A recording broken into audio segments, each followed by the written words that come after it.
Tonight we're going to do glass. So hello everyone, I'm Paula McCoy, owner of Colors for Earth. And tonight we're going to be working with our glass enamels that are fused in the kiln, because I know some of you are uh, from the acrylic. I have a lot of new friends that are just acrylics that are non-fired products. So tonight I'm going to be talking about fired products. I posted earlier a link to a blog page where the pattern and instructions for this project is. Um, Ginger, if you're out there, and I'm trying to think, Doris, I added another page on that PDF on the website. So go back and print out the last page. I reversed the pattern, and you'll understand why. Um, anyway, so hi everyone. Hey Ginger. Hey Elise from Tennessee. Oh, thanks for encouraging me to keep practicing. We all have to practice. That's the only way we get better. And hopefully those ornaments, everybody seemed to love them. I think it's had over 4,000 views now. So a lot of people, I don't want to say thank you to everyone because you guys have said thank you to me. It was a great way to end the year on a positive note as far as bright, fun, something positive and not everything else that's going on in our world today. So that was my goal, is just to give you something to add a little light to your day. So anyway, okay. So we're going to get started. What I've done already, I'm going to switch cameras and go down to my uh, desktop here. So the pattern is like this. Okay, so what I've done then is I've cleaned my glass. We like to clean our glass with distilled white vinegar. Okay, so just take it on a cloth and clean your glass really well and dry it. Okay, all right, so what I've done is taken my clear glass and I've used Scotch tape and I've taped it down to my pattern. Okay, and I've got one here that I'm going to show you the rest of this. So what my instructions say is you pipe the pattern, you let that dry, you flip the glass over and you pipe the back. Well, what I did for time purposes is this is the back and this is the front, as it shows it on the paperwork. So I still have a few more lines to do. So I'm going to set this one aside and I want to show you the piece. Okay. So this is, the instructions tell you the size. They go on these, the glass blocks, and I'm sure you guys have seen them. Let me grab mine. So this is a glass block, and then what I've done is put Velcro on the back so that I can change them out for the seasons. Okay, there's a light inside.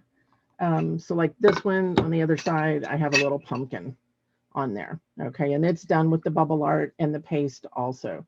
So you can change them out. You don't have to, I wouldn't glue them down permanently on them. I think it's a great idea. And I have a whole bunch of different seasonal ones out there on the website. If you're interested in any of those, you can make up your own. But you just put the Velcro on there. Try to find a really good strength, heavy duty Velcro so it holds, because that glass is 2 layers. Okay. And what I'm going to use for the other piece of glass is just white. Okay, so all of our work is going to be done on the clear. We're only using the white glass so that when we use the bubble art colors, let me pull these down so you can see them. Okay, so when the bubble art is used between glass, it creates bubbles. Okay, now this one I just used clear on the back, but I believe it was on the smaller, they have the smaller blocks, and I used white glass. So you could use clear if you want. It's depending on how much light you want to show through on the piece. Yes, do we have a question? Yeah, you have a question. Okay. Oh, never mind. Vicky Young answered it. Vicky answered for me. Okay. What was? The question was, do you have to be in a ventilated area to use this paint? Okay, so no, as far as working with it dry, it's always best because it is an enamel. It does have some glass in it. It is in a powder form. Let me just show you one here. And it's a good idea to use a respirator N95 mask. I do not have one on.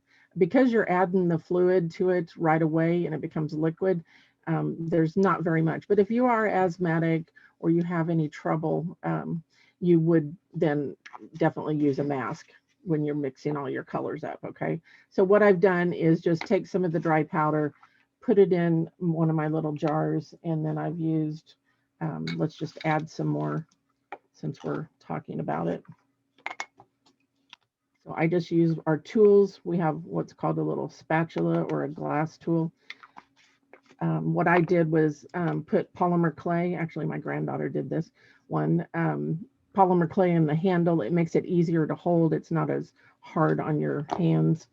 That thin metal sometimes. Then I'm going to just add 3 or 4 drops of our glass medium to that. When you mix with the glass medium, you retain the color. If you thin with water, you start thinning the color out. So it's a good idea to use the medium no matter what you're doing. Occasionally we use water for different techniques, but most of the time it's the medium. So what you want to do is mix this so that when you dip the tool in it and pull it straight out, it should drip by the count of 3. 1, 2, 3. So it dripped by 2, so we're good. This is a bubble art color. This is plum. And I had left this off of the technique sheet, but it's now on there, Ginger. So you may want to print page 1 and page 4, or just write it in. So the plum, pretty much you can pick anything you want. The reason I picked this project is because I thought it was a fun little Valentine project. You could even just do 1 heart on a little tray and, make it for a little trinket dish. Okay.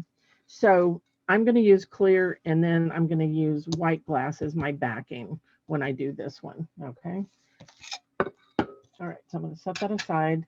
And these are just some of the bubble art colors that we're going to use. We're going to use some of the regular enamels also. But the first thing that we're going to do is we're going to take the no fire, low fire piping paste.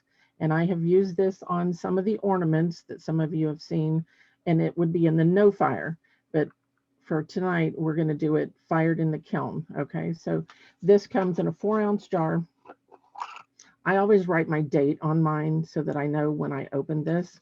So this was back in July, and it was still liquid. Now, any of this hard stuff that's on, and definitely leave this on there. It's a nice seal. But the hard stuff is not, you're not able to reconstitute that. Okay, and you want to keep your sides kind of scrape down so that you don't get a lot of that.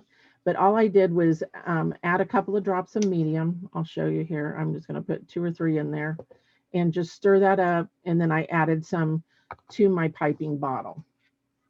And we have the piping kits that have the 1 ounce or a 1/2 ounce bottle and the red caps and the different tips in there. So this one I had some in and I just filled it again. Let me shake it down.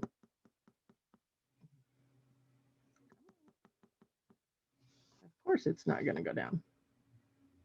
It's got a bubble in there. There we go. Okay. So I take the tapered end of the tool and I fill the bottle. Now you can thin inside the bottle also. Same way, you just want to add a few drops of the medium and then shake it well to get it mixed up. Because if you don't get it mixed up, then what's going to happen is you're going to get just the medium coming out on your glass, and that's not good. Okay. You also need to have a damp paper towel.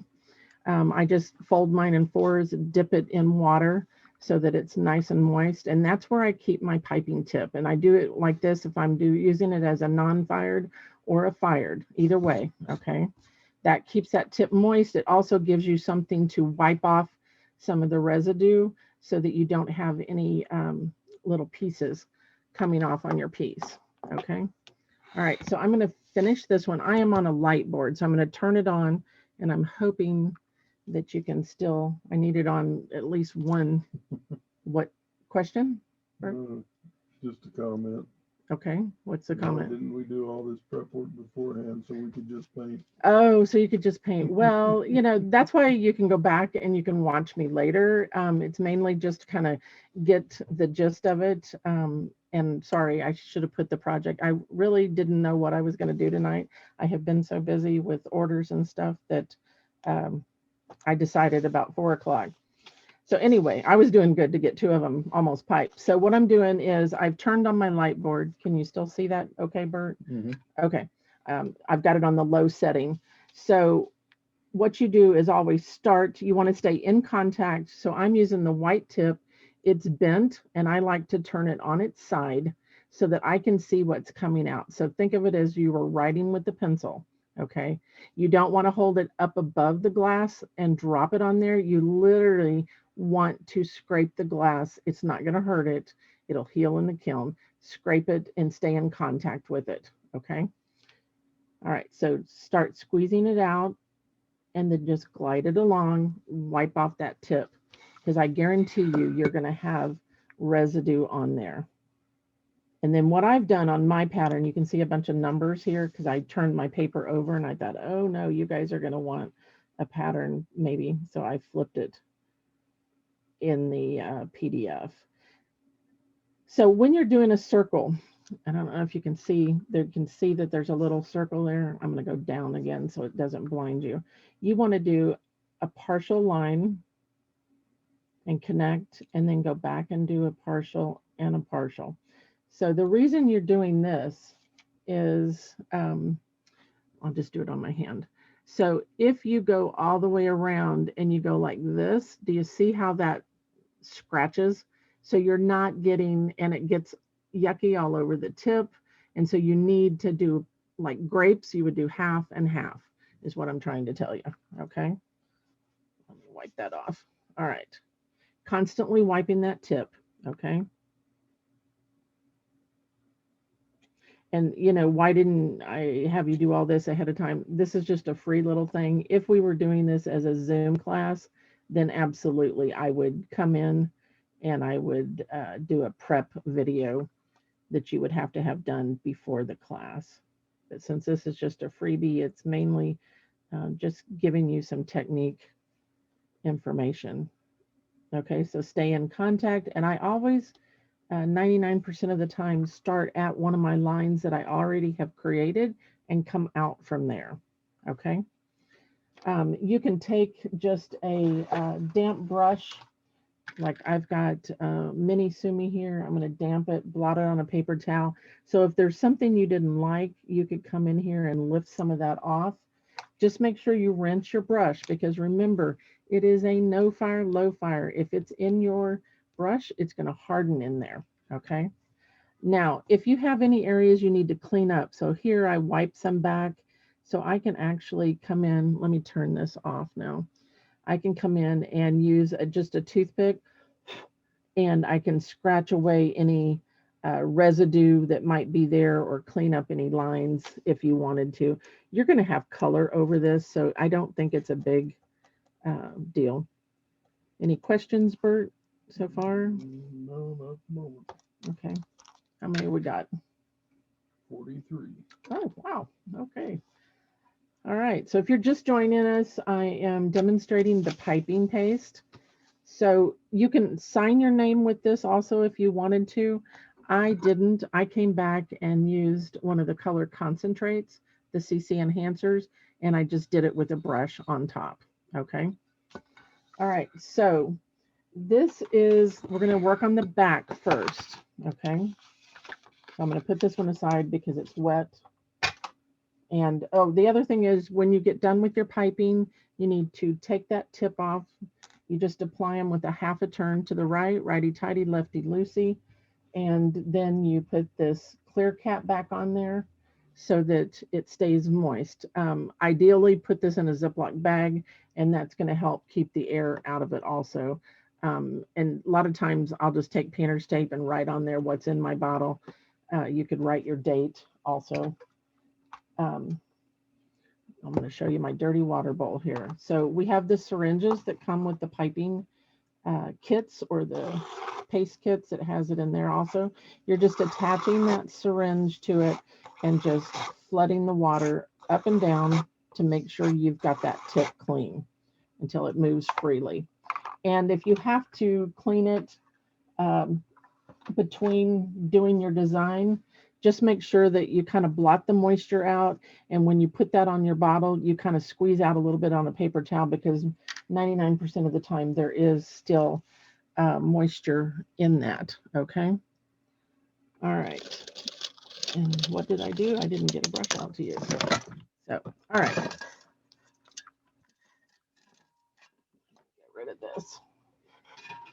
Okay. So we like to use our 455 number one, which is a Taklon brush, meaning it's stiffer. Taklons are usually the yellow hairs. Your sables or Kalinskis are more of a, like the hair on your head, like a brown. Okay. And we want something that we can actually push the color around on the piece. Okay. Now, granted, you're seeing double lines because I still have it sitting on the pattern. Okay. But that's the only way you can see what the numbers are. On the packet that I gave you on the website, it does have pattern guides, okay, showing you back and front numbers of what goes where, so you could take it off of there if you wanted and just do, just look at it and kind of figure it out. I figured it was easier doing this way for you guys anyway. Okay, so the pink bubble art that's here on this area is what I'm going to do on this one here. The bubble art colors, you can thin them down a little more than normal. Okay, it's okay to do that. I mixed all these up fresh, so now what I'm going to do is just give them a quick stir. I got to make sure my tool is clean. I had some piping on it. Okay, so give it a quick stir. Wipe off that tool. When you get ready to do your drip test, you need to wipe off, get all the excess off. I'm going to tilt it a little bit so that when I go into it, you can see. 1, 2, 3. Okay, it's dripped by 3, so we're good. And I'm going to come in a little bit closer. Okay. Is that still okay, Bert? Well, I don't know. I haven't caught up with you yet. Okay. I can't see, I can barely see your pattern. Okay. But I can see the glass okay. It's dead center. So. Okay. All right. Right. You're not seeing this one, is what you're saying, the finished one. No, I'm seeing the finished one. I'm seeing the one you're okay. working on. All right. So is there any... The pattern that you had up below it. Okay, so Vicky says, I didn't find the paints dusty. They're not really, they don't plume up, but if you were to run a video camera and look at that, you would see some, okay? I find that I'm fine without a mask, okay? All right, so this, like I said, this is like the number 0 or the 1. You're just gonna scoop up some color and you wanna touch to the glass and kind of push it around. Now you notice I started inside and then went towards my piping line. And that's the way to do it, because some people will get a hold of me and said, oh my gosh, my paint pulled back from my piping. Well, it really didn't. What happens is there's an air pocket that might get between the paint and your line. Okay, and if you'll start out and then just kind of push it towards that line, it'll kind of get underneath there if there is a gap at all. Okay, so that's a good rule of thumb. And do you see I'm not trying to stretch this? My brush is not bending like that. You can see that that is very transparent. You can do that with bubble art if you want to do different techniques, but I want this solid. So I'm flooding it on, pull and puddle, drop and fill, however you want to refer to it, constantly reloading and just pushing it out. But if I start seeing a gap, let me turn on the light so you can see. Okay, so I see some gaps up here. Do you see how much that makes a difference? So that is solid.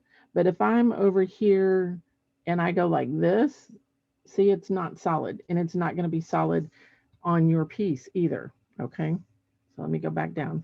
So I tend to work on a light board when I do all of my painting. For one, when the light's on, it gives a little heat to the glass, and the color, and it dries it as you're going. But if you don't have one, you can just hold it up every now and then. But when you're putting this on, I'm standing up pretty straight. I'm trying to tilt a little bit so you can see it. But if you brush it out like that and it closes back up, you're okay. But if it stays open where you've drawn a line with the tip of your brush, then it's too thin.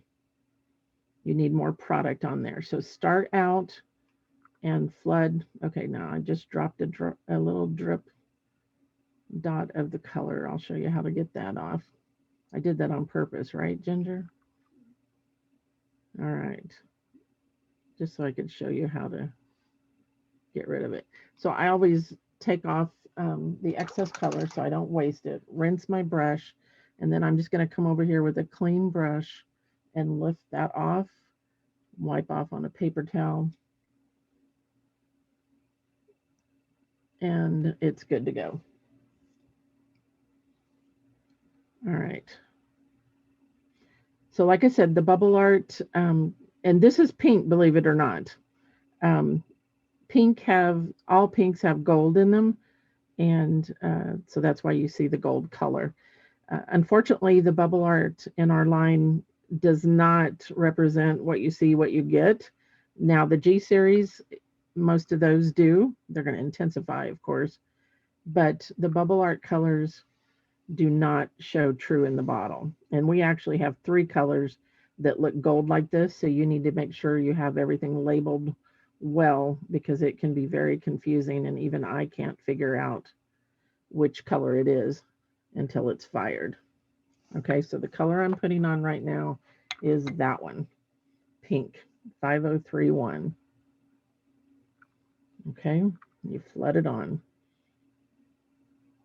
So it goes fairly quickly. I'm just kind of dipping in, kind of scooping up some color, not to the point that it drips off, and then just push it around.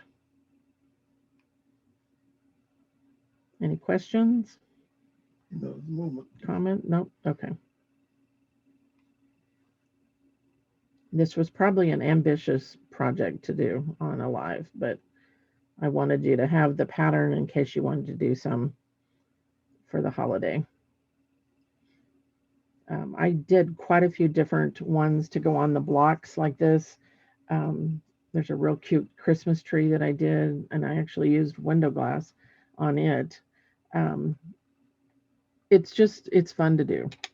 Okay, so I think there is one other one over here, and I did not mark it, but it is pink, so I'm going to do it real quick. So this is the back side. Let me go back and tell you that, of the glass. Okay, so it would be, so all I used was a second piece of glass just to help create the bubbles. So this is what you're seeing, what I'm doing here. The gold color is the pink. Okay, there's one here, and I've got one up here at the top also. So start away from the piping and flood it on, and then push the color into those tight areas and up against the piping paste. Now you could do this, I wouldn't use bubble art, but on the top, I like to outline with the paste because it's raised. I can flood my color. It's harder to go over it. Now, when you're using the black outline, sometimes it can, your painting can go over the top of that, and then you have a whole bunch of things to fix. Yes, question? Yeah, Cindy Chen, are you working in reverse? This is reverse. This is the back side. So if you just joined, Cindy, what I'm showing is I've got 2 of these piped instead of trying to pipe, flip it over and do it. So what the instructions say, and I'll put it on this page, or I'll see if Bert can go get the link. On my blog, it says tonight's live, and there's a PDF that has all the patterns in it. So it says to pipe your design, flip it over, and pipe the other side. So meaning, this one should be dry enough that I could flip this over, just look at my lines and just trace over those. Okay, I made myself a pattern, and now I probably won't be able to get this back on, so that I could do both sides and show you and not have to wait on any kind of drying time. And then what I'm going to do is just, you can put a piece of clear or a piece of white glass behind this. So the bubble art needs to go between glass to create bubbles. You can put it in a pattern form, dots. If you use it on top, I don't know if you can see that. Let me get the white glass. On the corner here, there's texture. This one shows it even better. The right corner here on the top is on the top of the glass. So this is between, this is on top. So it creates texture and divots. That is not food safe. It's food safe whenever it's between glass. This is a decorative only. Okay. So it just creates texture. Um, Look at the white. The white one gives you almost like snow on a tree. And that one had such a large bubble that carrying my samples and stuff, it has popped it and broken. I don't know if you can kind of see the texture. All right. What are you laughing at? My husband's helping me, by the way. Pamela just asked how many Christmas bulbs you ended up painting. Well, I'm not done as far as the Christmas bulbs. Thank you. I think I have 165 total that I will end up painting after all that. So here is, speaking of Christmas bulbs, this is the same paste. It's just the white. And this is the, there's different videos out there on my YouTube showing you these. There's some that's on glass, but it's the same principle. Whether you're working on the ornament or you're working on the glass, you can still do the brushed embroidery type look. Okay. So that's one. I have some of those. These are the ones that she's talking about, these Christmas ornaments. So I have a YouTube. If you missed it, I did put it on YouTube. It just says acrylic ornaments, and I tell you how I did all those. I did them just for fun, and then everybody started ordering them. So that's okay. I like doing them. I painted 34 in 2.5 days. So that was insane. All right. So let's go to another bubble art color, the white, and those are the sections here. So I'm painting on the back side, and then I'm going to do this color, and then I'm going to flip, and the front should be dry. So I'm going to check my consistency. 1, 2, 3. It dripped by 3. We're good to go. Always check because they do settle and separate. Okay. Am I still? Yeah, I'm still on camera. All right. I almost did that. Do not go right next to an area that you just did, because if you go over the line, then your colors merge and you've got a muddy mess to try to figure out. Okay. So let's turn on the light board. I'm working on it, and you can see how solid that is. That's what you're looking for, whether you're using bubble art or whether you're using um, the regular enamels. Okay, I've got somebody saying they cannot find the live. Um, it's on my page. I don't know if anybody is friends with Linda Norton. I was going to say tag her on it to see.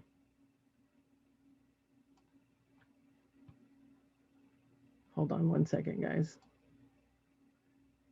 I can't type and do that at the same time.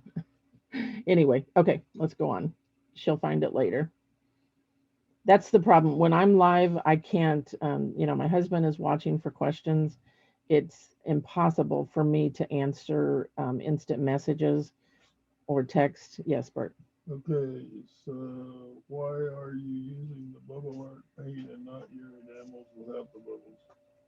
Because this is the back side. This is going to be put between the glass, and I want this look. So I want some of it to be bubbled and some not. So I'm going to do both. I'm doing the bubble art on the back side right now. And I'm going to flip it over and do some of the regular enamels on the top. Our enamels are glossy when they fire. You do not have to cap them.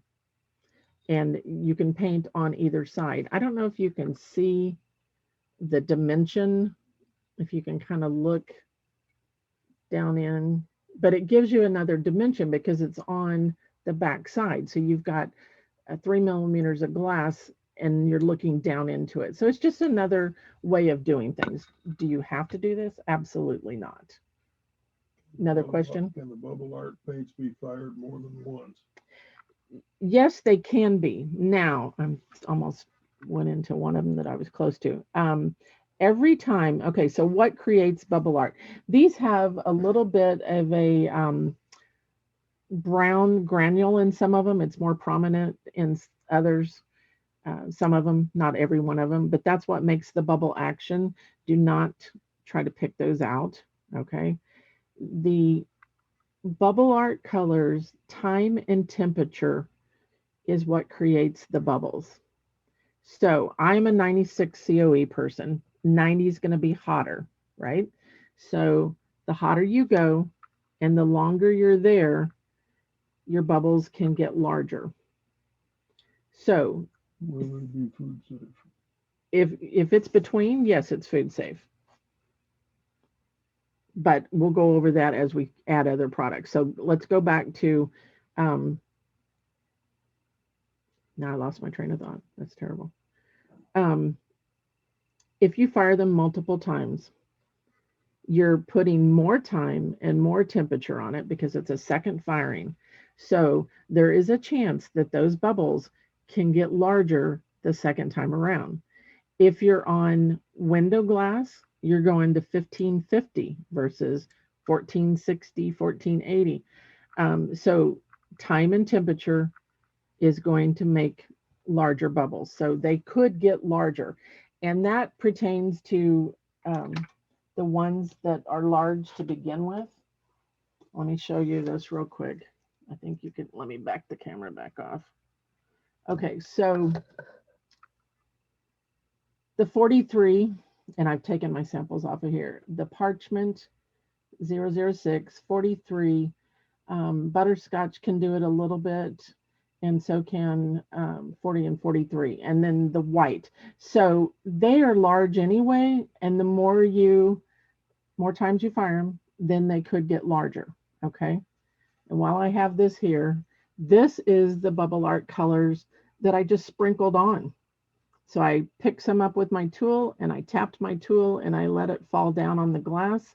I did brush on a thin coat of medium and then I let it fall down and I capped it with clear.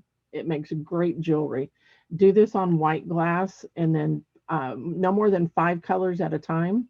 And it makes a really nice piece of jewelry. So this one here shows you I piped with the black. This one I piped with the white. But can you see how that sapphire, I mean, it's really raised. Let me pull one of these, see if I can get it off of here and I'll show you. So time and temperature create bubbles. More times you fire them, the larger they're going to be. Can you, I think you can see that, how much it's raised. And that's same as the cerulean. This is the 43 sapphire, the parchment, and then the 51. So you can tell that there's a lot of texture. There's more height to it. It bubbles more. Okay. All right. So let's go back to this. So any other questions? While I'm okay. All right. So hopefully that answered your question. Who was that? Do you remember? Vicky asked about the fired more than once. Vicky Young. Vicky Young. Okay. So if that answers or if it didn't answer Vicky, type in and then I can get with you later also. Okay. So let's just do a double check. Those look solid. Okay. You can see that I think on the camera. And so we're good to go. So I constantly check myself. Let me just show you one other color real quick, and then we'll move to the other one. And I'm going to turn this because I want to make it sure I don't get on there. Okay. And I tend to stir with my paintbrush, guys. I know there's people that tell you not to do that, but I do. Okay, this is Cerulean 5051, BA 5051, which is this little guy right here. And you can kind of see the chunks in this. It's like a darker area. And like I said, if you missed it at the beginning, you can thin this bubble art down. See, there's a little chunk right there. And when you squish it, it's going to be brown. It's just flowing underneath there. It's hard to see. But don't take those out. That's part of the makeup of the color, okay? Do not take those out. Now, when you get ready to fire this, you will want to, even though there's bubble art, I still like to sift between. When I did this many years ago, um, we weren't doing that, but today I would tell you to definitely sift. It will help eliminate any bubbles because your piping paste is going to be on both sides. It's on the top and it's on the back. That's the only way that we're staying in here and not flooding into another area. Okay, so this is the blue that I'm doing right here. So start in the large and then pull it around. So I think it's fun to, this is great on jewelry, do some little designs, abstract. Um, it's also great, like I said, for these lights. See, this is Velcroed onto one of those clear blocks. And they have different sizes. They have the stands, Hobby Lobby, Michaels. You can get them online also. Okay, so if I have quite a bit on my brush, I'm going to go to a larger area until I can get into this little tiny, tiny area. And I've got to be careful because I've got white there, because if I go over the line, then it's going to flood into that white bubble art and totally mess me up. Okay. All right, so I wanted to show you that. Okay. Let's flip it over and we're going to work on the front for a little bit. We're going to grab the other piece because of time. I will set this aside to dry. And I'm going to make these, instead of putting them on the blocks, because they were a little bit smaller, you can tell, make some little dishes out of them. And somebody said, is it food safe? Now, because of what I used on here, no, it would not be a food safe dish as far as liquids. Could you set candy in it, cookies? Yeah, it's no big deal. But remember, your paste has a texture to it, okay? And some of this design has a texture to it with the relief motif. The gold is our sparkle color. It has a little bit of a texture also. So those are not, now you could do it without using those and then make it food safe. Absolutely. Okay. All right. Any questions? Okay. So I'm on the front. You can see exactly what it is right here. I have mixed up my enamels. Once again, the enamels are a powder. And then I'm mixing them with the glass medium, GM300. And we're mixing them to a consistency that the drip test is about a 3. So this has started to separate that I mixed up earlier. So I'm going to give it a stir. Definitely wipe off your tool because that will make your drip test not accurate. And I'm tilting this and I'm going to dip in and pull it out. 1, 2, 3. So it dripped by 2. I'm good. If it just falls off, then you're too thin. If it doesn't fall by 3 to 4, then you are too thick and you need to add. And I would just add 1 to 2 drops at a time until you get familiar. I mean, I'm to the point, you know, I can see how much powder is there. I just give it a good squirt and go.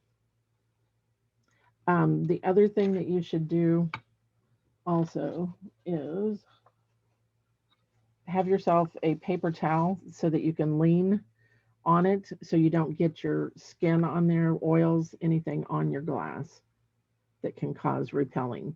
Okay, so this is 333, which is one of our regular enamels. And it does gloss without capping. See, I loaded my brush probably 6 times to do that small area. That's about a 1/2 inch square equivalent. Now I'm going to jump over and do the every other one. So this is your proper flooding, just one color. We're going to do a marbleized in an area, so I'll show you how to do that. Hopefully this is helpful. I think the more times you see something, it kind of, gets in your head where you like, oh, okay, that's what she means. And I know it's better in person, but unfortunately we can't do that right now. So this is the next best thing. Okay, and I've got a few more of these over here. I'm going to go ahead. So I would not do anything that's side by side, because if you get too ambitious with your loading, you could flood over your line. And like I said, I'm using the piping paste because I like the raised height of it, and it basically builds a dam for me to apply my color in.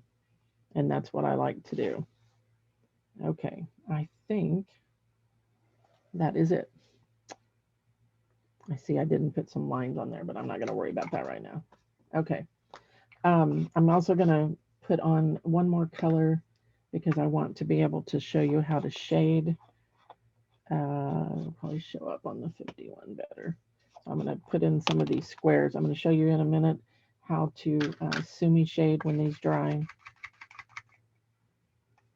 So we're going to kind of go back and forth. Hopefully you won't get bored and you'll stick with me. If you have to go, you can always come back and watch this. It'll always be on my page, and then I will put it on YouTube also, so it's easier to find, because after a day or so, it gets buried in the feed and it's harder to find on my page. And the reason I do it on my page versus our glass page is because we have some new people, or if there are people that are interested, it allows them to see this also. And then if they want to purchase, we do have, so if any of you have bought our enamels, but maybe you're not on our private Facebook group, it's CFE, which stands for Colors for Earth, Glass Color Artist. You have to have purchased our glass products to get on that board. You can talk and show anything about Colors for Earth. If it has other products on it, we would like you not to put it on there, because this is a support group for just the people that have invested in the color. Okay. All right. So this one's a little tricky because it's got a spiral there. Now, if you go over your lines, can you go back and fix them? Absolutely. I've got one more up here I'm going to go ahead and do. I like to use either the detailing black or the CC 101 cobalt black. Now, if you have one or the other, they are the same product. So in the beginning, we weren't going to use all of our color concentrates on glass. So we labeled the black DB for detailing black 101. So the key is, if the numbers are the same on the end, 101, then it's the same product. Okay. That's the only one that we did that way. It's different than the black outline. Okay. And that needs some in there. So just constantly reload and put those in. Wipe off your excess, and then you can rinse. I think, oh, I do have one more. I want to get these on so they'll dry, and then I can show you how to shade. Okay. And while these are drying, we're going to marbleize some color. We still got people with us? Okay. All right. So this is just kind of a little intro to using multiple products. We've done the bubble art on the other side, and now we're doing these guys. So now we need 37. I'm going to flood it in solid, and then I've got the gold sparkle with it here. So we can actually do that one there. All right. So this is the bright violet. Once again, this one's really separated. I don't know if you can kind of see that. It's got like the clear liquid. So it definitely needs to be thinned, or excuse me, needs to be mixed up. And I may have got this one a little thin. I think I did. So what I want to do, that way you can see how to, so if you get it too thin, then you just need to add a little bit more of the powder and mix that in and then test it. And that should thicken that up. 1, 2, 3. All right, I think it's okay. I'll check my gold sparkle. And when you're doing the marbleizing, um, let me show you closer up. So I've got the marbleizing in a couple of areas here. You want to make sure that both of those colors are the same consistency, because if not, one is going to overpower the other and your merging is not going to work as well. I think we're okay on this. Okay. I always start with my light color. Light would actually be the purple because the metallics tend to take over. Okay. So I can't do this one, but I can do this one over here, and we'll just do that one and that one here. Okay. So I'm going to put dots of color. So I'm going to put a dot. You know what? I think that's still too thin. And I want you to make sure you can see this good. Bunch in there. So I'm going to try to get Bert to do this at the end of the live. I will have him kind of go back through the comments and spin it, like scroll your mouse through it. And when it lands on one, we're going to have somebody's going to win this dish when I get finished with it. In other words, I'll send it to you when I'm done painting and slumping it, just to make it fun. I'm going to add some more. This purple is definitely a lot thinner. Sorry about that. I thought I had it mixed up pretty good. Okay, that's much better. All right. You think you can handle that, Bert? You think you can do the spin at the end? Or I may have to get on there and do it. I think I can figure it out. Okay. All right. All right. Here we go. Close my eyes. Close your eyes. Okay. So I'm just adding dots of color, and they're spaced apart. Let's go back close again. Sorry, I forgot. Okay. So you can see those dots. All right. I'm going to wipe off the excess. I'm going to actually just kind of wipe across my paper towel. I'm not going to rinse it because I don't want to introduce water into it. Okay. And I'm going to grab some of the gold, and I'm going to add this around those dots. So whether you put a dot in there or you just kind of drag it around, you have to be careful. Remember, you're flooding inside that little tiny area. Now, I'm going to wipe off my excess, and I'm wiping it on a paper towel because I know there's purple underneath there. And now I'm going to do a figure 8 or an S. Okay, so just gently on the top surface is all I'm working. Now, you know what? I lost a lot of my purple. So see, that's why I tell you that gold, any of the metallics can take over. But guess what I can do? I can go back here and just kind of drizzle some of the purple on the top where I want it. And it's there. Okay. All right, so let's do another one.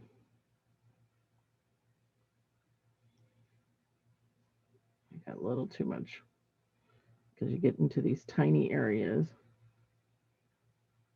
And it's better to have more of the purple because you can always add the gold. I'm going to wipe off that excess.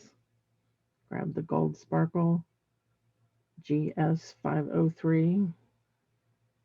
You could do it with silver if you would like silver. I mean, it's up to you. You can change any of this. This is just giving you the techniques. Okay. And then I'm going to swirl it, figure 8 or an S. There again. And I, all the time, it never fails. You think you've got enough purple on there or whatever your regular color is, and then you don't. So then you have to go back and add some, but that's the nice part about it. You can add it right on top. Now you can actually take the sparkles and mix them with one of the G series enamels. Okay, hold on. We have a question. No, you're in a stall here.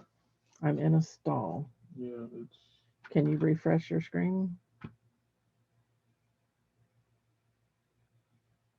like it's Make sure. okay, you're back. Okay. All right. All right. So now you broke my train of thought. Okay. So you can take and marbleize them. You can also take and mix a G series with a GS. Okay. So this is the gold sparkle. This is the bright violet. So if I mix those equal parts, 50-50, it basically will look like it's gold when you're putting it on, but it will be, it's like a purple with a little bit of a flicker of gold when you tilt it after it's fired. So it's kind of like making your own dichro, I call it. So that's one way to do it. Okay, so the other one is here, but you get the idea of that. Okay, these lines that separate all the areas are just flooded in solid gold. You want to do the gold on the top, okay? All of the sparkles need to be on top. And the reason for that is that they change when they're between the glass. So this will actually turn a flesh tone, or it just kind of mutes it out to a really, it's not pretty. So you need to put it on top.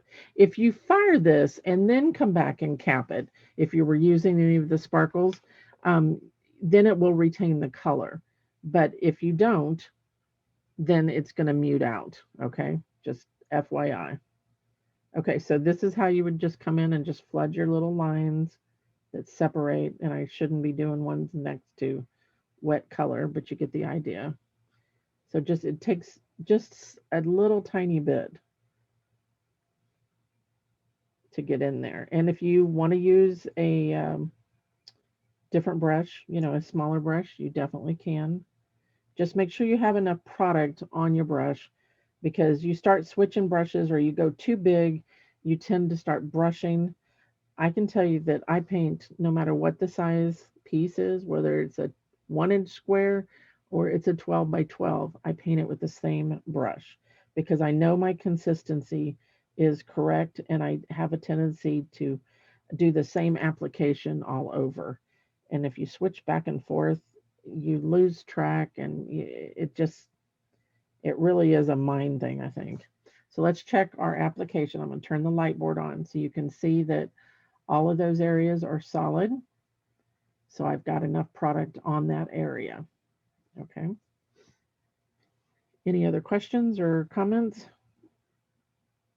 Oh, lots of comments. Anything I... So she said we're going to scroll through and pick a winner. So. Oh.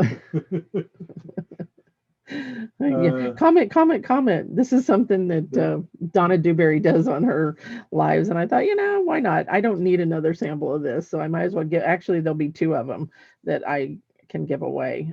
Also, by the way, before I forget it, the piping kits, if you're in need of those, I put them on sale right before we went live.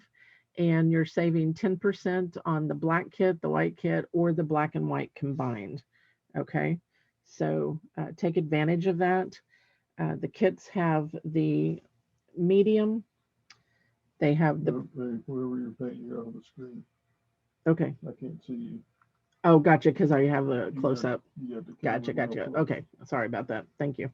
All right, so the kits have the glass medium. It has the paste in it. It also has a brush that to do the actual paste work. The brushing. Okay, it's not this brush, it's a different brush. Let me see if I can grab it. I think I can. This is the brush that comes in it that I do all the brush work with. The number 4, Sable, Kolinsky Sable. Well, it's a Sable Taklon blend is what it is. Okay, and it comes with the tool. It comes with the piping bottle. So if you only get white, then you get 1 piping bottle. If you order the black and white kit, you get both. You get bottles for each one, and all the tips are in there, the syringe, everything you need to either do the ornaments or just do any kind of piping or paste work. So if in the search bar at the top on the website, if you just type in piping, it will bring up all the different things that have piping in the word. Okay, so you can see Okay. how easy this is to flood. Yes. Terry Reed wants to know, did you pre-fire the piping or just let it dry before applying the enamels? Good question, Terry. No, I just let it dry because if I had fired this, it would sink into the glass as the glass starts melting and opening up. It would fall into it. It's no longer raised. It's textured after it fires. I think you can kind of see that in the light, but it is no longer raised because it starts becoming one with the glass. Good question. Any others? Nope, That's it. Okay, so you can see, you can just go in here and flood those colors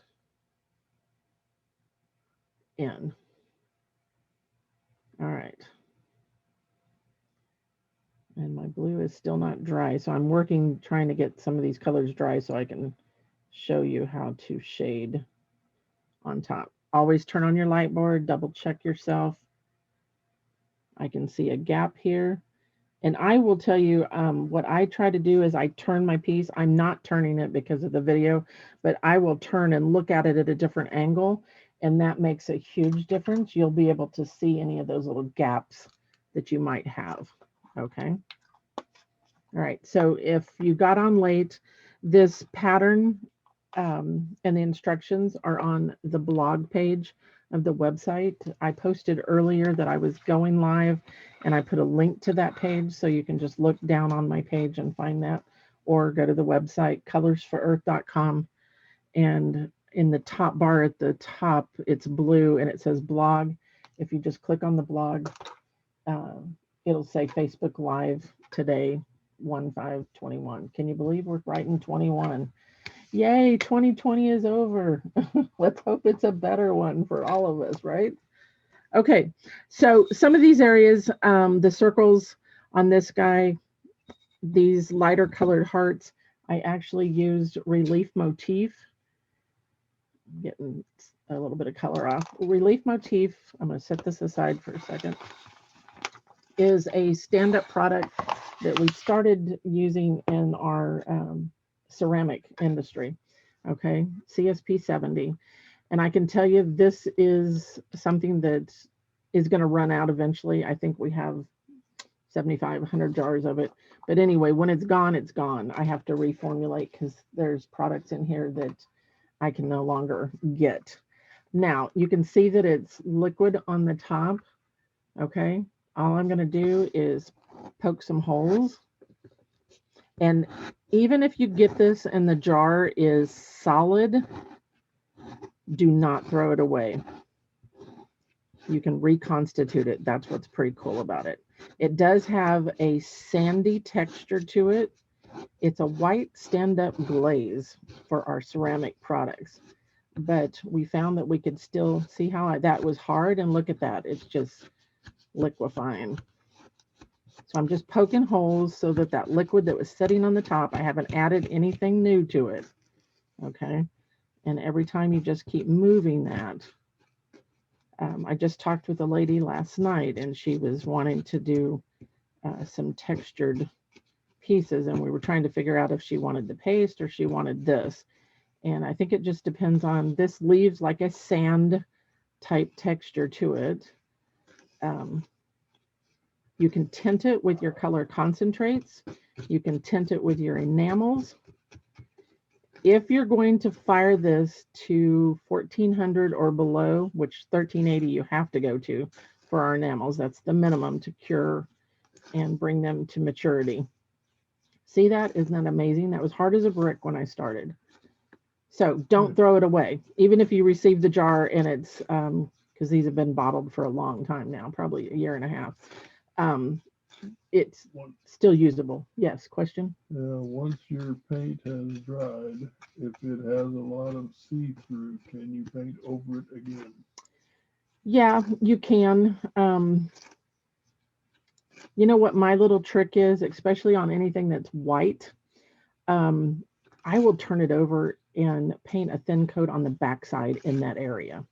Because if you get too heavy with it by applying a second coat, um, it can actually lift off, meaning it could roll back or separate on you. So keep that in mind. And there's some discussion about using it on stamps. Using what? The The enamels on stamps? no, the paste. Oh, I wouldn't. It's because it's Pam, a Pamela says I found your paste works great on rubber stamp for a rubber stamp image, and then they're discussing whether or not really. you put it on the glass first and pick it up, or if you just paint it on. So, Pamela, What's your glass as a palette then stamped. So, Pamela used it on fused glass. Is that correct? I have never used the paste to stamp with. I've used it in a stencil before, and you got to make sure you go wash that stencil immediately because it's a no fire, low fire. If you're putting that on something, you need to make sure you get it clean right away because if it hardens hard as a brick. Okay. Um, it's going to be hard to get off of there or out of a brush or whatever. I'd love to see Pamela some photos if you wouldn't mind posting something that you've done like that. I haven't tried it. You see how I'm just continuing to work this and it's good? Yes. is the relief motif similar to gesso? No, absolutely not. No, that is a non-fired product.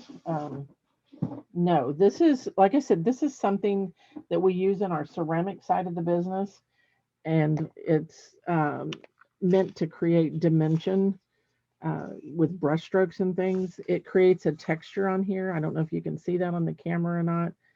I think you can see it in the photographs. So what I'm going to do is, wrong. We're going to use a rosewater pink to create the relief motif.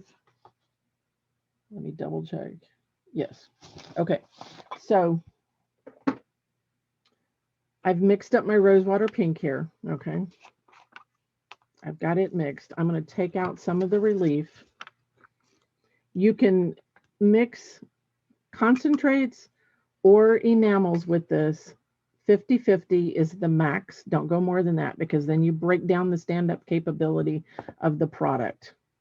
Okay. Yes. Are the pink spots on the purple raised after firing? They look like they are little balls. These little balls right here, these are raised because they are the relief motif. I'll turn it sideways so you can kind of see that a little bit. So that's relief. This is relief smoother. So I'm going to tint it is what I'm going to show you. So I've taken some of the relief out and I'm going to just pour some of this color into it. About a 50-50 mix. And then you want to stir that up because when you add the enamel, you're thinning it down, okay? And all I'm doing is tinting it for color. If you want, now I said it was a white stand-up glaze, but if you only fired a 1400 with the relief, it's going to look gray color. You need to tint it with the white, the 302 white. Okay, I'm going to add just a little bit more. It doesn't look real. Remember, anytime you add anything to a white, it's going to give you a pastel. You're not going to get the actual color. It's going to be a softer look. And the color will come out when it's fired. But I think you can see it. And you can hear that, can't you? I mean, it's real grainy and granule, sandy. Okay, so that's the relief motif that I use, CSP 70. And if you think you want to use any of that anytime in the next couple of years, I would get a bottle of it because when it's gone until I have time to reformulate that. Okay. And you can just search by relief motif on the website. Okay, so I'm going to move this back over here. So I'm going to show you because this pink, you were asking about the little balls. The pink is on the back side, which I have done on this other piece. Okay, so that's the bubble art pink that you're seeing there. So what I'm going to do now is I'll show you the little dots that you were asking about if it was raised. Question? No. Is somebody being funny? Oh, Ginger just said I need some of that. Ginger, I thought you bought some, Ginger. You're as bad as me. Need or want? Okay, so I'm doing is scooping it up and just kind of shaking it off my brush, and it looks raised. I know you can't see that. Let me see if I can move in a little bit closer. It looks raised on the surface. The hotter you go with it, it's going to flatten out, but it will still have texture to it no matter what. So I have used the relief mixed with like burnt sienna, 386, and did like a sandy beach because remember you're adding brown. That burnt sienna is a brown to a white base, so it's going to soften. So pretty much what you see in your container is what you're going to get, and that's just a really soft pink. Okay. All right. So then in these other areas, what I did was I just brushed it on, but flooded but brushed. So you want it solid, and I'll show you with the light board. So I put a big scoop down and I'm just kind of pushing it gently, but I want it to be level. Pardon? You're about off the screen. Okay, I'll back off a bit. Thank you. There we go. Is that too far? I don't know. I haven't caught up yet. Oh, that's right. There's a 10-second delay. Could the relief be used with the gold metallic? Yes, it could. Now, well, you know what? I haven't done that. And then what's happening? You're smothering it with the relief. I'm not sure. I'll put it on a little test. Bert, don't let me forget that. When I fire these, I'll put a little test in and we'll see if. So I flooded it in, but I kind of brushed it almost like I was flooding the color in. It is raised up. It will, go down when it's fired. So I'm scooping, see how much I've got there. It's almost ready to drip. Start in the middle, and then I'm just kind of making sure that it levels out, just like we do our enamels. Marcia wants to know if you use the color concentrates, do you use the same 1-to-1 ratio? Yeah, you never go more than that. Correct. What I'll do, Marcia, is let me get this one on here real quick, and I'll mix some up with one of the colors that I have out here and show you. Pretty much you will see what you get with that. Again, you're adding it to white, so it's going to be a softer pastel. Okay. And you can keep this. You would put a lid on it, put it in one of your little jars, whatever, and just come back and add a little bit of water. You do not need the glass medium with it. You need water because it is a ceramic product. Okay, so let me, all my little cups were used for my ornaments. So I have acrylic paint. I forgot to get some clean ones. Okay. Question? Oh. All right. So I'll just put some of the relief in there. Did you see how that it settled out even after I mixed it? Okay. So just water to thin that. Distilled water is always better only because some of your water, I know like Dallas County here in town has a lot of calcium in their water, and that can cause some issues. It did with our ceramic products, so I tend to use distilled if I'm going to use it. Okay, so you wanted to see it. So let's take 132 deep cranberry color concentrate. Always shake that. You can hear it liquefy. And let's just do this so that you can kind of see it. Am I on camera? Yes. Yeah. Okay, so I'm going to just add some there. Who was that, Marcia? Yeah. That asked? Okay, so it's a little less than half and half, but I want you to see that you'll be able to see the color as soon as you mix it. It's stronger because there's no glass in it. Remember, color concentrates are just what they say, color concentrate. It's concentrated color suspended in a gel. Okay. So of course, this is 33 Rosewater Pink. It's a light pink, but you can see how that immediately, and I can use this on an area and make it different on one of these. It floods on the same way as the other. How about we do this little heart on this side? If this got thick, once again, you could add a little bit of water. So I'm just gonna, this is a little bit thicker than the enamel. So no matter what you're using, whether it's the enamel or the concentrate, we're gonna put it on there and then kind of push it and let it level out. It's still on camera, okay. Mm-hmm.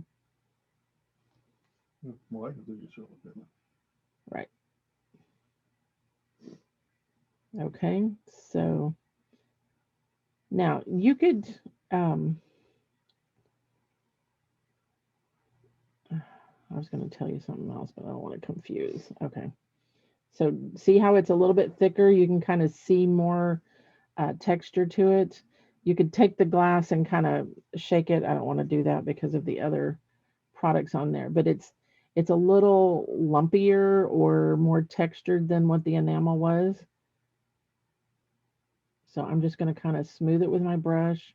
Now, the nice thing too is even as this starts to dry, if you have a little bit of water on your brush, you can come back and actually smooth it out with just water across the top of it, being careful not to get into your enamels, of course. So I'm just kind of brushing and making sure that it's an even coat across there. Let me turn on the light board. You can kind of see.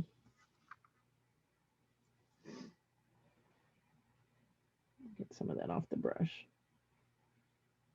Okay. So yes, I know a lot of you have bought the color concentrates. So this would be a product you could tint it with. You can tint the white paste. You can tint it with the color concentrates or the enamels. I like the concentrates because there again, color concentrate. It's concentrated color. So if you're adding a burgundy color to white, you're going to get a pink. Always go a shade darker than what you want because you're adding it to a white base. Same thing here with the relief. It's a white base that you're adding color to. So it's not going to be as dark as what you see in the bottle, but almost. You're going to get closer to that color if you're using the concentrates versus the enamel. Okay, so I'm happy with that. There is some texture to it, but as it starts to dry, I can come back and smooth it out. Okay. Make sure you rinse that brush really well because it does have that little bit of a sand texture in it. Okay. If you go over your lines, okay, so, and you can't see some of your lines, I will tend to just take the either the CC 101 Cobalt Black or the DB 101 Cobalt Black, same product, just different label, and thin it down on my palette and go whack with a nice fine liner. That's where I would definitely use your 3600 series, number 2, number 1, or I think we have the 5/0. Any of those will work, and you can come back and actually draw over your lines if you need to touch them up. Question? No? Okay. All right. So that's about that. So yes, you can use it, okay, to tint, but you can also tint your paste with it. I have done that. Let me show you. I can get it off of here.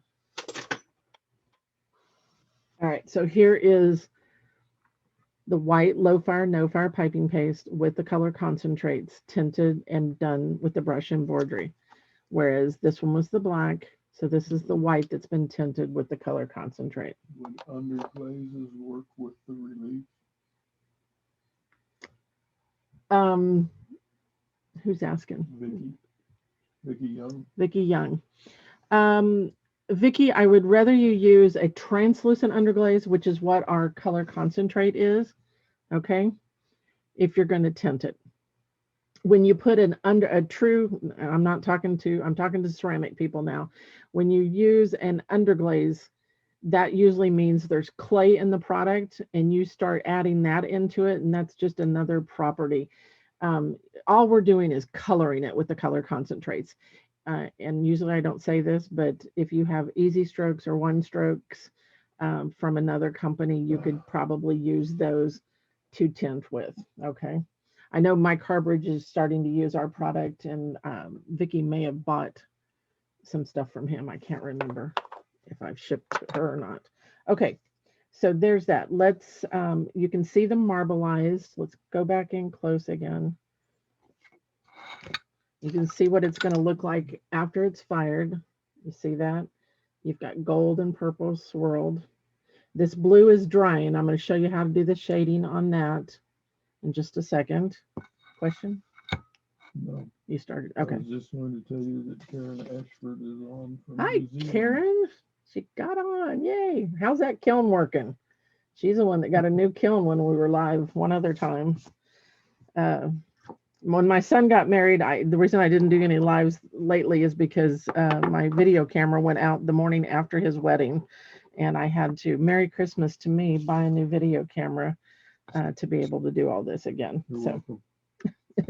Oh, my husband says you're welcome. Okay, so I've got some blue and a little bit of pink. It's not completely dry, but I want to show you how I go back and do what I call my sumi shading. Okay, so we have sumi brushes. This is the medium, small, and the mini, and I believe there's a set also with a large in it. I believe they're on sale still on the website. I use these a lot, Vicki, with my ceramic painting. I probably do 85% of my ceramic painting with my small and medium sumis and my products. Okay, so yes. Karen says wonderful, best kiln ever. Brandon is calling me. My son's trying to call. Okay. He evidently is not on Facebook or he wouldn't be calling. He's probably wanting to know if I'm babysitting. All right. I'm going to back up.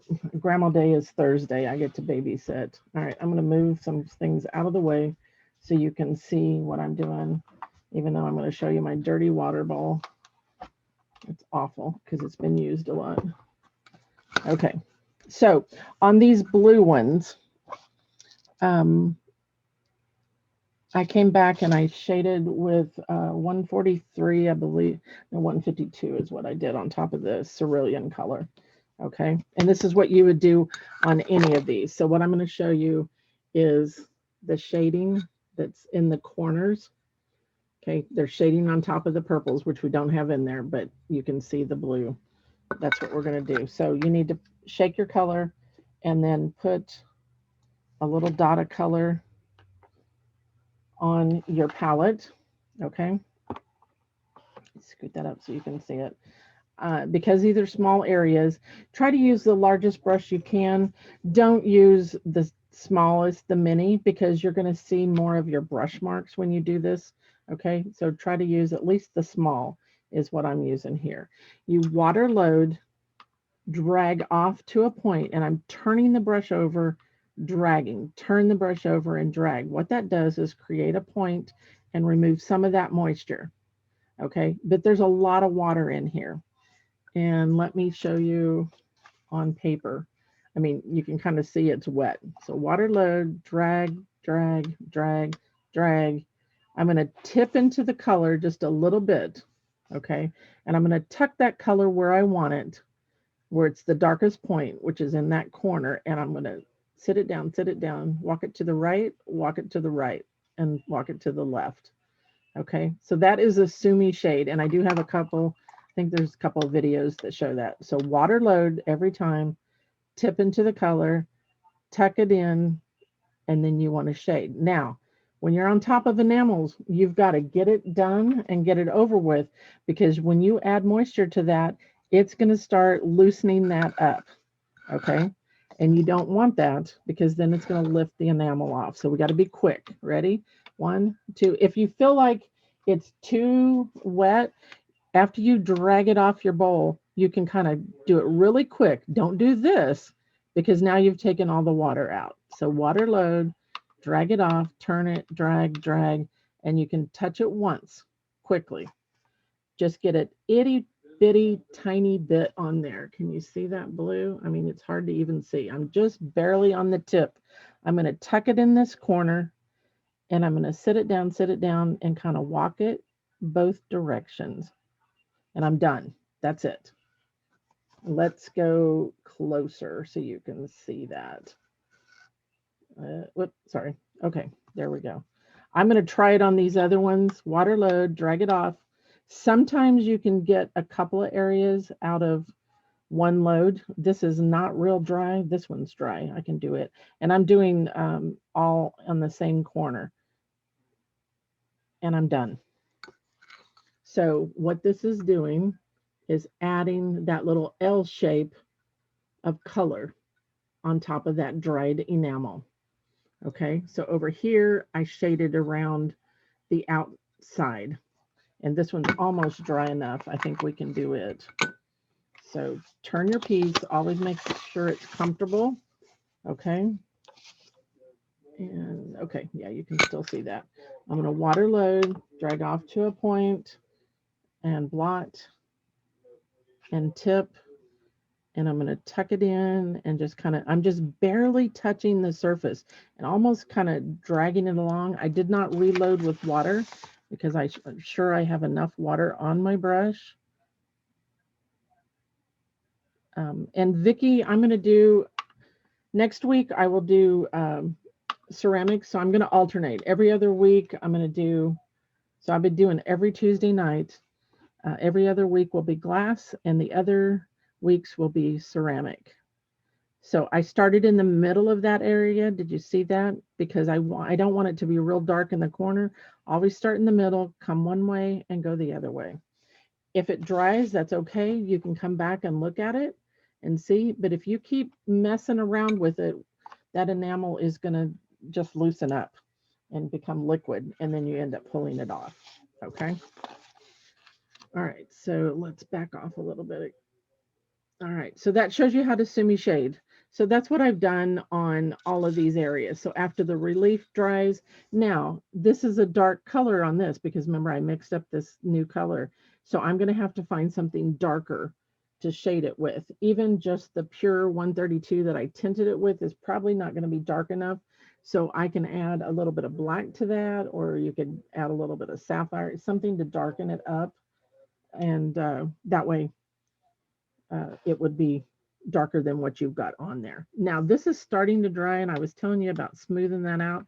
I'm going to dampen my sumi and I can come in here and just pat that and soften it and make sure that it's smooth. And I apologize. My husband's in the other room talking to one of the kids. There must be something wrong. And I can hear him, so you guys may be able to hear him too. I don't know. Okay. All right. So let's do the blue again. Drag off. I'm just going to blot, pick up some of that blue, and I'm going to touch it there. And I'm just barely on the surface. Get it on, get it done. You can also, if you don't have the sumis, you could use that 3600 natural hair. You can wet it and do the same thing. You can even thin that blue down a little more over here, and you can kind of deliberately, just add it. I like the sumi because it gives me the dark on the edge and then it comes back to the light. And I tend to mess with it when I do the liner. So it's personal preference. Okay. Everybody has a different way of doing things. Okay. So talk to you about the little dots. So this is the bubble art that's on the other side. Okay. Which is on this one that we did. Okay. So this was the pink, the cerulean. It's still wet in the middle. I think you can see that right there. You can see it for sure. Okay. But do you see the little chunks or the bumps? Okay. Don't worry about those. That is in there. That's part of the bubble action. Do not sand it smooth. Don't pick it out. Leave it alone. It's supposed to be there. So just in case you see that, okay, I want to make sure that you know that that is supposed to be there. Okay, so let me, now I don't know that these two are going to line up, but I'm going to show you what they look like if it were on the bottom side. So I'm going to just turn this over. Of course, you're going to see all kinds of lines, but let's back up a little bit. So you can see the depth that you get, okay, because of some of the color being on the top, some of it being on the bottom, okay. So hopefully this has given you, and I just stuck my finger in the wet, not a good idea. No, I can't get it. Okay, so let me put that back over there. All right. So that gives you some ideas maybe on how you can use the products differently. Hopefully, you know, give you just some fun things that you can do. I'm not going to sit here and paint this whole thing. I just wanted you to see all the different areas. So these are just bubble arts. You can use the plum or the pink. I've used it different on the two different samples that's on the paperwork. So you pick a color. I used the plum here on the smaller, skinnier block. I think I did pink on it. You don't have to use a relief motif if you don't want, but like I said, that product will be going away. So if you want some of it, definitely you need to get it before it is gone. Okay. Anything you mix up, put a lid on and save it. Sift between. So when I'm done with this, I'll flip it over, pipe the back of it. I just showed you two separate pieces so you know, and then just use a second piece of glass, whether it's clear or white, and put it on the back to make the bubble action. So if I put a white piece of glass, look at the difference. It makes the blue more blue. The white stands out versus just clear. Okay. And it still looks great with the lights behind them. This would be great on night lights. You could do it just front and back and do a single layer. Believe it or not, the bubble art can be placed face down on your firing paper. It doesn't have to be cat, and it will still bubble. You don't have to have glass underneath it. It's not as big of bubbles, but it will bubble. So if you're doing a single pane, those little 4x6 lamps, you know, your little night lights that you put over the dome or something, that would be really pretty. And it gives a lot of different texture look to it. Okay. Hopefully this was helpful. Bert's going to scan real quick for questions since he had to walk away. No, nothing new. Nothing new? Okay. You know, last time I showed you the, we did the Christmas tray. This is just a dish that I did using the same principle as I did on those little Christmas lights. Let me move this out of the way so you can see it, since we're talking about bubble art. I did 2-color blend on the bubble art, and then while it was wet, I dropped some coarse clear frit on it. So that was why I used the piping paste as an outline, because it builds my dam. I can flood my color in it. I can drop some frit on it. This was just clear coarse. You could put a color on top of there, and then it makes a single layer dish that's really fun to do. So I think this one, yeah, this was 96, and it's like an 8-inch dish. Okay. And one other little thing I'll show you here is the white paste. And I came back and just used a blue for the back of it. So you can see how it looks there. I used color concentrates to sumi shade on top of that paste. I used gold sparkle to shade on top of there. And so you can see this pattern. This is out on one of the YouTubes as far as doing it. And then I like to add like 1/8 of an inch around my clear glass to kind of give a frame with the colored glass. Okay. All right, guys, I hope you enjoyed this. And I've probably been on here way too long. How long have we been, Bert? Hour and a half. All right, we're done. Okay. So go to the website, go to the blog page, download that. I'll put a link when I put it on YouTube also for those that are watching this later. They're patterns you can use, do whatever you want with them. I'd love to see what you come up with, how you use these, design, the process, and I hope you enjoyed it. All right. Okay, let me, yeah, let's do let's see if Bert can do this. You got to write it down too, babe. Okay, so I'm back to me on screen. We're going to see if he can, I can write it down if you want me to. I've got a card here. Okay, so spin backwards. Let's do it twice. That means I got to paint two of these, finish them. And let's see who wins a finished dish. Okay, I got Marcia Sajak, Marcia, spell the last name. Zajac. Zajac. All right, Marcia, you'll have to give me time to finish this, but you have won one of these dishes when I'm done with it. Okay, and I'll slump it into a little cute little dish. Okay, all right, spin again.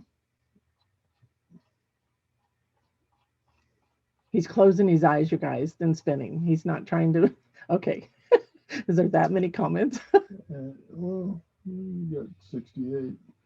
Looks like Jackie Jordan. Jackie Jordan. Hey, Jackie.